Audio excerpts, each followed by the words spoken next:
Donald Trump capturing the Oval Office, vowing to change America's priorities.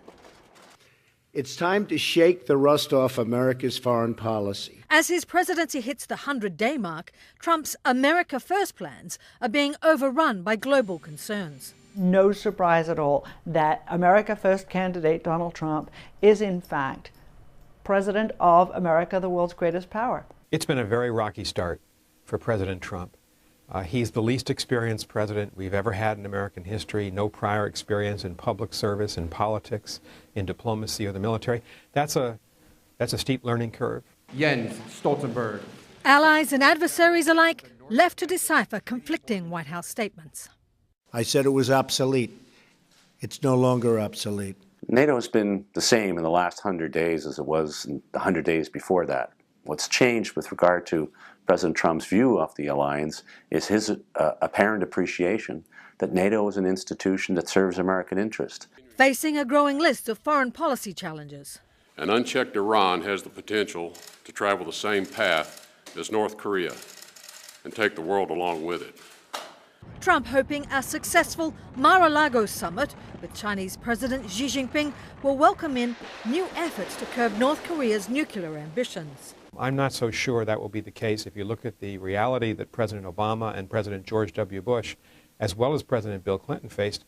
They all counted on the Chinese. The Chinese never really came through. Setting an aggressive foreign policy tone, Trump demanding a full review of Iran policy. And after a chemical attack in Syria that killed more than 80 civilians, ordering a missile strike on an airbase to punish President Bashar al-Assad. The question for us is, was this a reaction to the shock and horror of the sarin chemical weapons attack? Or was it part of an evolving strategy? Pushing sanctions on those considered responsible for the chemical weapons, Trump's approach to Syria will still require Russian cooperation. But allegations of Russian meddling in the US presidential race still casting a long shadow. I think most of our authorities believe that the Russians intervened, and it is shocking that President Trump is not defending America. It's an extremely weak response.